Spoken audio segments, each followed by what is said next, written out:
But does Malaysia feel like home now? Yes, it does. Aww. It does, totally does. Yeah, I'm really happy. Sometimes I forget I'm here until I see the Twin Towers. I see Merdeka. I say, oh, okay, I'm here. Yeah, to be honest, I feel like I'm here. When I go back to my country or to Colombia, and the people is like wearing shoes inside the house, for me it's like, Gabby and me sometimes we finish very late, and we are like, nasi lemak.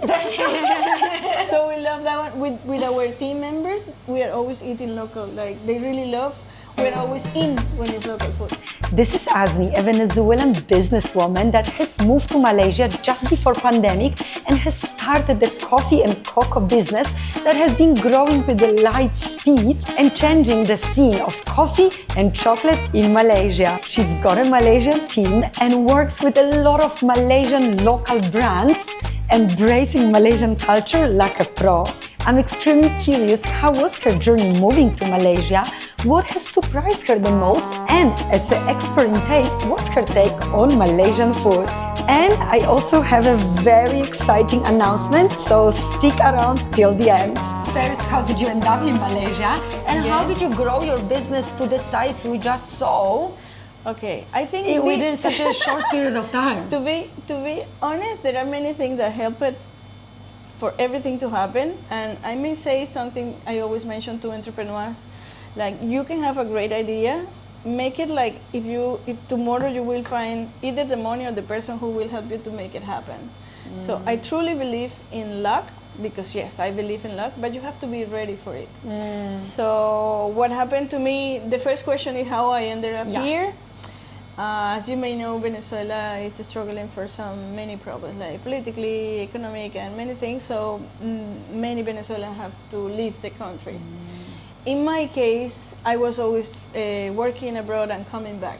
But in the moment that I was invited to come to Malaysia, I was not really looking for a job overseas in that moment. But I got a message from one of my social media, and someone say, we are looking for you to, to see if you are interested to come to Malaysia to support us in our brand. That is a very well-known Colombian brand, but they were here. Or coffee? No, coffee. Because they needed somehow someone who has like culinary experience with coffee, and most importantly, with training skills. So one of the things that I was doing the most in my country is I truly believe in hospitality. I don't know if you notice a bit, but all our staff is training hospitality. Yeah, they're super sweet and kind friendly. And, you feel very comfortable here for sure. Yeah, all of them have to be like that, because we want to make your day special as well. So maybe this can be the place you want to come daily. So it's like our duty to be there for you as well, not only for sale, not only to get money, it's also to have a good time together. Oh, amazing. And the training I conduct for many years back is about hospitality. So they needed like somehow all of that, and I did somehow my career in Venezuela, so I have some people know me there. So they invited me over, and in the beginning I thought it was a scam. I was like, maybe it's not true, because like I didn't. So the other part of the world. Yeah, but I was lucky. I say, okay, let's go. I did. Of course, it was not just like they took me. Actually, I did like personal assessment. I did many interviews. I think we were like 8 people, and when at the end it was me. Oh, wow. And they invited me to Colombia. In Colombia, I was fully trained about that franchise. I love that franchise, by the way. And in Colombia, I met Gabby, and Gabby has planned to come to Asia to study, because she's actually a psychologist, and she say, I want to study something in Asia. So I invited, she came, she did her MBA, and she was studying some Mandarin and face reading, feng shui, many things. And whoa, you guys are like two multi-talent We queens. love to learn. I think we are so nerd. We love to learn. We love to do new things. Well, now I know how you guys scale the business. 2 brains and 2 strong women behind it. Yeah, but that's the thing. So when I was working for this company, the pandemic started. So you moved to Malaysia to work for that company. Yeah, but the thing is, the pandemic hit so hard. like very bad. You know, like Malaysia I was the, here. Yeah, the MCO was really hard. The company couldn't receive, so it was hard time. But even though that franchise was going to open some other outlets in the region, like Qatar and that area, and they told me if I could go and help them in that. But at the same time, I have a regular customer that he runs hotels, big hotel. He's a business mastermind, and he became our mentor and investor. He invited us to work with him. As I mentioned to you in the balcony, Gabby and I, we were like drawing what we wanted. That's why I say you have to be ready for your luck when it comes. So we have an idea, of course not this big. This big is because of our business partner, that he's a businessman, and he told us, okay, we do that, but we do big. If not, we don't do. He's not interested. Yes, and he checked the number. He saw we can run the business, and he believed in us first than anybody else. It's a local Malaysian. Yeah. Yes, he has been here for 50 years or something. He's married with a local. Yeah, but he was born in Singapore. Yeah, but it's an amazing, and I found him like a godfather, a mentor, because I've been teaching us a lot how to take big decisions as well. And yeah, it's amazing. Of course, his trust and our commitment and the support of many people. And that's how we are here today. Wow. Okay. So in that time when the pandemic hit and before you met the investor, were you thinking like, okay, I'm done with Malaysia, I'm gonna go back home? Because I have the option to Qatar, but also I always have opportunities in my country. So I was like thinking of, even though my country is struggling sometimes, because I built a career there, I'm always welcome. And your family is there, right? Not many. My parents already passed. My sister's living in the US. I think it's okay. But, the opportunity is always there. But luckily, I met our business partner, investor, and mentor. And we planned all this business. We founded Alba Chocolatier first, only Gabby and me, only the two of us, for the very first time. And that was in that small metal bowl. Yes, in that metal bowl. Yes. And then we changed to a little bit bigger machine.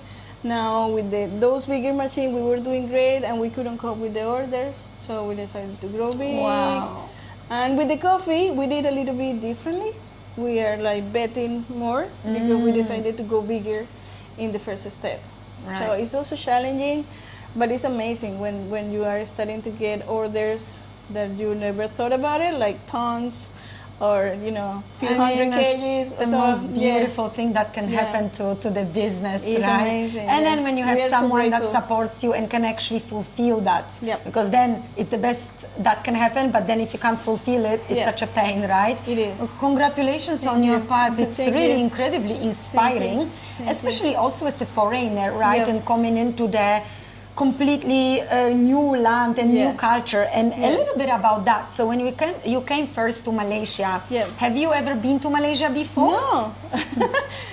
It gets me a little bit, like, embarrassed me a bit, but the only thing I knew, Petronas Twin Towers. That's still a lot, because sometimes I talk to people. Then of course when I was invited, I started like reading, like checking, like about the currency, about the tradition, about the religion, about many things.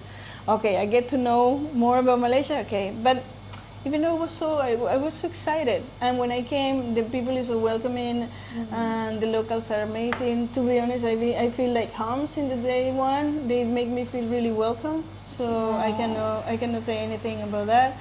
The challenge sometimes is immigration, filling all the papers they order. But after you have everything on time and properly, the visa goes very smoothly and amazing. So but the locals are very welcoming, and I think they really appreciate like new things. Many people, when we started with the chocolate, because later I want you to try the chocolate that are not very sweet, and they were scared because locally Malaysian like sweet. They are so sweet, so they need sweet to keep going. And our chocolate was not really sweet, so many people were like, "Are you sure you're gonna sell this chocolate that is not very sweet for locals?" Blah blah blah. But we knew the quality will be appreciated, and it happened.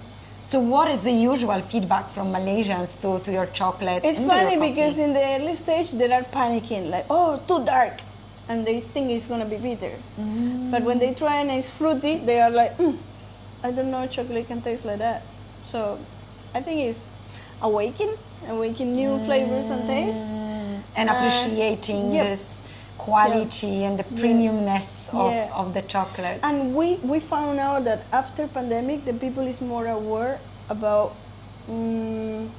having quality taste, having more craft products, sustainability. So there is a more interest in this kind of products. Of course, we have our own niche. We have some products a little bit more sweet for another market, but overall, they love it and they love our arepas. Like we are making Venezuelan and Colombian arepas in the cafe. So what is arepas for those that don't know? Arepas is like our staple food. We can have arepas any time of the day. It's like our nasi lemak or like our main dish. It's made with corn flour. My favorite brand is from Venezuela. Of course, as it should be. Yes, it's harina pan, and with this dough, it's like a hot sandwich. So we make a beef. It's very saucy. It's really nice, and also chicken. And the cheese arepas are more to Colombian style because Venezuela and Colombia, we have this fight like Malaysia and Singapore has with the nasi lemak, your food, my food. Oh, or if you're- Indonesia. Indonesia, yes, exactly. So with the arepa in Miss Coco, we don't fight. You can find Colombian and Venezuelan arepas, no worries. But when you moved here, you were surprised positively Yeah. that you felt like home from day one. Yes. Do you think that has something to do with the cultural similarities? And I'll tell you what I mean by that, because sometimes I've never really explored Latin America. I've never been to Venezuela or Colombia. Okay. But sometimes, I'm ready. Part 2 in Colombia and Venezuela. Sometimes people from Latin America say that Southeast Asia, it's actually quite similar culturally. Yes. Even the look-wise, sometimes people look a bit similar too. Do you think so? Absolutely, and I totally agree. I somehow feel like the way, like for example, the rice, the way we eat, how the family's rules, how important is the family, the weather. Like we don't have seasons in Venezuela and Colombia, so it's like the tropical weather. Many things that I can relate, like in traditions, in many things. Yeah, I think the big part The that only that we don't really are similar is in the spicy food. so arepas not spicy. No, I can give you chili, we already have, but to be honest, my tolerance of chili have been like going up. That's But, good. Yeah, I love it, but it's still not at the point of the locals. Like I cannot go so high yet. But I love it. I love Malaysian food. It's amazing. Well, yeah, it adjusts. Yes. But then we should do arepas with sambal. Yeah, we should. Yeah, when Malaysia again. And then we'll challenge you with like 10 levels of spiciness of sambal. You know, Negeri Sembilan, it's a stage near from here. That's the spiciest food in Malaysia. So when you get to that level, then you pass the test. Did you already pass? Yeah, but I also lived in Thailand. Okay. So like your first. tolerance is like Like got hit with the most spicy food because also Thai it's very like sharp spicy. Yes, it's like so I think it adjusted that tolerance that I true. believe I can take any spicy food. Okay. But then I'm also need to be careful because if someone challenges me with I something will crazy prefer to challenge you. with arepas with chili grinded. Yes. But you said so there is a lot of similarities. What is the biggest difference apart from the spiciness of the food? Well, could it be the religious one? That religious is really, of course in our countries too, but there is mostly like 1 or 2 religions, but here is like 3 main, and they have their own language, their own way of eating, like like they eat Traditions, customs. the way they dress. So that one was really, but I really like it a lot. I don't know if you agree with me, Of because course. even though they are so different, they coexist with a lot of respect. And even when they disagree, even though I feel they are still humble to each other, so Yeah. I really, really appreciate that. I think that one is one of the things that I found in Malaysia more like different than my Yeah, country. same. And my parents, even though they visited so many times, every time they come, they are like, when they call their friends and family, they are like, this is so incredible. There are so many different religions here. And oh, it's so harmonious. And they keep repeating it to everyone. Harmony, they are okay. They are all Yeah. fine. Yeah. It's amazing. It's beautiful. I Yeah. think it's a And beautiful message. yeah, so you mentioned your country is very more focused on one religion, one Or culture. two. Same in Poland. We Yeah. just have everything the same for everyone. So for us, Malaysia, it's like, Yeah. whoa, how is But that it's even beautiful. possible? Very beautiful. And it's so amazing how you can find a mosque, and then you find in the church, temple, in and a temple, church, correct. and then a Chinese temple too. It's in the same street. Yes. If you go to Petan Street, I think you go there, and there are all the religions that Yeah. you can find in a place Yeah. in the same street. In the Yeah, same building. yeah. I remember I always highlight that too. Yeah, it You is. mentioned you like Malaysian food, Yeah. but still dealing with the spiciness tolerance. yeah. And what do you like about Malaysian food? I love nasi lemak. Yeah, like I know it's like cliche, but I love it. Just last night, two Venezuelan friends were here. I took them to my favorite nasi lemak spot. So it's like I really like it. Like, What's your favorite nasi lemak spot? oh my goodness, I don't know the name, but later. Oh, it's like a local. Yeah. Yeah, those yeah. are the best. Yeah, it's delicious. Like I really enjoyed the real, like the rice in the like in a bamboo. Like the a banana leaf. no, there is like a wooden container for the rice. It's really, I will give you the details because it's amazing and it works 24/7, so I can go there anytime. Gabby and me sometimes we finish very late and we are like nasi lemak. Yes. So we love that one with our team members. We are always eating local. Like they really love. We're always in when it's local food. So nasi lemak, two more favorite dishes. Two more, but I'm so basic. You know, I love roti canai. I love Come the on, dal. classic. Yes, the classic one, I really like it. And maybe one that could be the chakutiao in Penang. I really like the one someone recommended to me. I traveled, I went to that place, and yes, amazing. Yeah, and Yeah. for me also Penang nasi kandar. There is And nasi something kandar about could be food In- from the origins Yeah. just tastes different I elsewhere. think even the water, maybe, I don't know, because I cannot believe it tastes so unique in those places. Same for me in nasi kandar. Yeah. It's like how is it possible? And there are I also certain like brands. satay. The satay Cayenne. I go there, yeah, I like it. So yeah, I think I really like local food. Like yeah, I enjoy local food a lot. But was there any surprise for you food-wise or the spiciness? No, to be honest, I like it, the complexity and the balance of taste of them. Like sometimes you have too many flavor, but they balance so well. So that one is like me that I'm coming from culinary is like, wow, what is this? What did they put to this? Or How does it really- work together? Yes. It shouldn't, and it A does. good random is like you're like wow, it's like tasty and it could be spicy, or you can have even sambal. You try different sambal from different places, and you are like, oh, this one what can have, like Yeah. this is spicy. Yeah, it's Very really- intricate. It is. That's for sure. And when you've decided to move to Malaysia, what were your friends, your sister? What were they saying? Were they also not really familiar with the place? Yeah, no, but I think many of them they still don't know where I'm living because sometimes they are like the other day that it was like the earthquake in Thailand. Are you okay? I saw you. It was very high in the country you are living, and it was like, no, I'm living in Malaysia. It's so sad that I'm telling this. They don't have much culture in about geography. And I was like, no, I'm fine. It's not where I'm living. Or maybe they see something really amazing in the region and they think I'm living there. But they know it's far, it's nice, they like it. So, yeah, many people could think it's quite far because I'm really far. Actually, there is a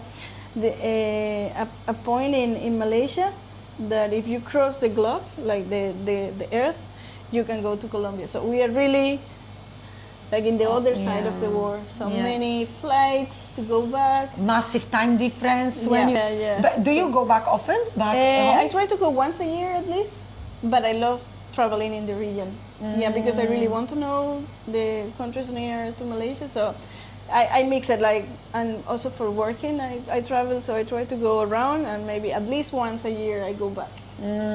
So as a business person in Malaysia, what is the biggest challenge for you as a foreigner? To be honest, rules and regulations, like, you really need to pay attention. Like, for example, for me, something that I have to study and learn is halal, for example. Because one of the funny part that happened before we were like applying for halal, we are now on the way to get our certification. Nice. But it has been really long process, because also you need to learn. Even my team have to learn. The other day we thought we were really following all the steps, and there was a little like ingredient they use for some cookies. It's just a natural oil. It's just natural oil, like lemon or something like that. It was not halal. One small product, and that one makes the product became non-halal. The whole... Yeah. When in the early stage, I didn't know the brush have to be halal. Can be from animal, many things. So those are the things in F&B, of course, because I'm talking to you about F&B. Another thing is we have many inquiries out of Malaysia, but we are filling up all the documentation to be able to go to Singapore market, for example, that in safety, that are really high standard. For China, they are really open, but they also have a long processing. So if you want to export from Malaysia, you need to really go through detailing rules and regulations. That is the biggest challenge. So they makes the timing longer to achieve what you are looking for in the markets you want to approach.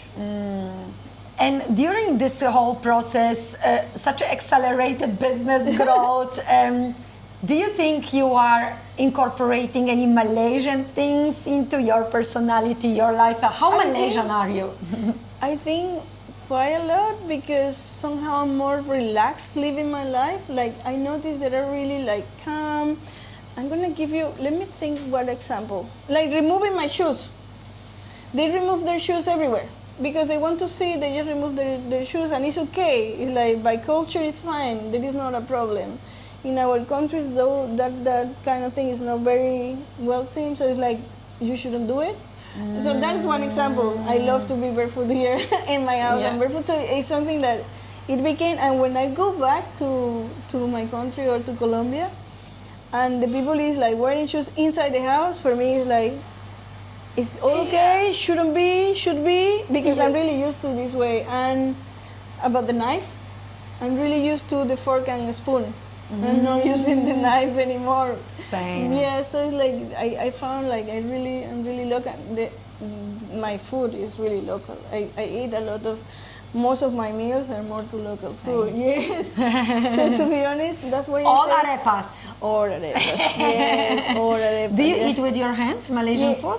Not yet, because I'm not so skilled yet. You know, I still like struggling about that one. Yeah, but I know But that you have to get used to it to enjoy it, because some of my friends or my parents, I force them to eat with hands, but they are like, can I already take the spoon? Because I feel like I'm focused on the flavor. Yeah. I'm just focusing on like struggling and it's falling. Yeah, true. But they have been teaching me about those. Yeah, it's nice because you connect with the food, right? And it's... and when you mix it with all the sauce and everything, it's nice. So much easier to kind of manage the ratios to your liking. Yeah, true. And what is the most challenging thing, not just on the business side, but overall for you personally, to adapt in Malaysia? What could it be? The public holidays, because somehow it's too many. There are too many. So many. So planning your time as a business that you want to grow fast is like you are always depending on, it's public holiday now. Okay, it's gonna be closed or no. My supplier cannot supply on this day because we are still open, but they are gonna be closed. So it's like adapting to that. Like somehow it's slow. Like the life is challenging to me, because we are always like rushing. We always want to be open. We do faster. We want to move. And here is like they take their time. It's family time. Chinese New Year for the family. Raya for the family. But then I started appreciating, like, yeah, you should to have a balanced life. balance, Yes, yeah. you used to do it. So yeah. But I know But what- it was challenging. Like in the beginning, it was like, how many? But now, now it's like, I know. Yeah, okay. We Now have I'm many. going for a holiday too. Yeah, because there are many. But I know what you mean with the challenge of the business, because there is also, okay, so you know already the key holidays, fine. Yes. But then there is also a lot of different holidays. Different states have different holidays. Then different companies or suppliers pick different holidays to celebrate. Exactly. So it's not universal. You cannot plan your time. Correct. But does Malaysia feel like home now? Yes, it does. It does. It does. Totally does. Yeah, I'm really happy. Sometimes I forget I'm here until I see the Twin Towers. I see Merdeka. I say, oh, okay, I'm here. Yeah. To be honest, I feel like I'm here. Oh. Yeah. So let's imagine if you didn't have the business Okay. before.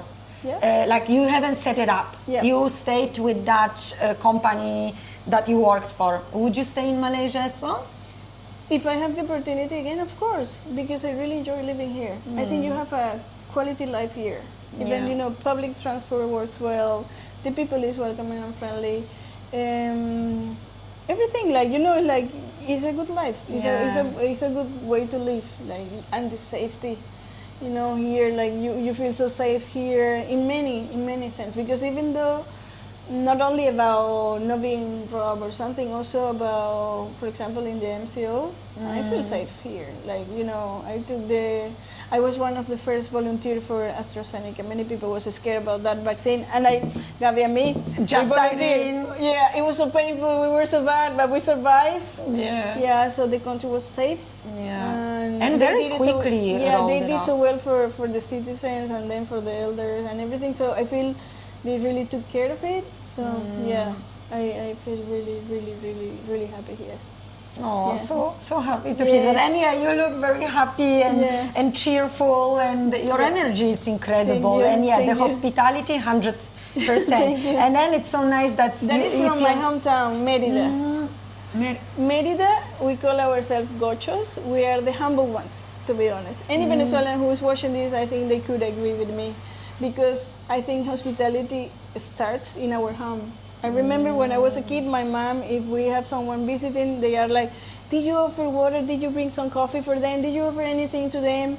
Like, you really have to make them feel welcome, taking care of them. We are happy they're home. Yeah, so I think hospitality started in my house, in my home. Oh, that's Yeah. beautiful value Yeah. and respect and appreciation to your community and people in your life. And I think Malaysians also have similar value as well, right? Yeah. They are. If you had to pinpoint on one thing in Malaysia that is your absolute favorite, can be a thing, can be a value, can be a way of living, or something Malaysian that you adore, you love, and you wouldn't imagine your life without anymore. Boleh. Boleh approach. They are always boleh. It's like boleh. It's beautiful. Like when you need something, when you don't want to do something, when they need something from you, boleh. I think it's a magic word. I love that. And I love that you pointed it, because it's true. It also starts from the mindset of like, It's possible. let's do it, instead of like, why not? Yeah. Do you have any message to Malaysia, Malaysians, people living in Malaysia? Yes, of course. Like the first thing is thank you for welcoming us and for enjoying what we are doing. I'm so happy that all the team is local and they are learning the way we are doing it, because in the future they will be the roaster, they will be the chocolate maker, they will be the one running business, and I'm sure like we are interchanging culture, knowledge, and passion about what we do.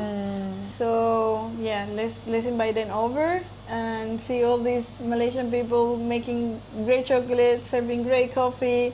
They are the one making the arepas now. So yeah, we have also sharing our tradition to them, and all the local tastes is because they are bringing into the company. Learning, from the different so for the lenses. Malaysian, it's like come and try. We have many things that we know locals love.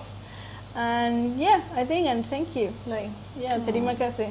Oh, beautiful. And as promised, here is the exciting announcement. Over the past few months, I've been working with Alba Chocolatier to develop the next viral and bingeable chocolate bar. So move over Dubai chocolate. KL's chocolate is about to take over the world. Aga's Jello is launching soon. A luxurious, juicy fruit jelly wrapped in a premium Malaysian origins milk chocolate. Every bite feels like an explosion of flavor and it's totally bingeable. And I bet you've never tried a dessert like this ever before. We are soft launching and selling limited drops to my loyal community. DM on IG or via WhatsApp to learn more and try Malaysia's first Choco Jelly Bar.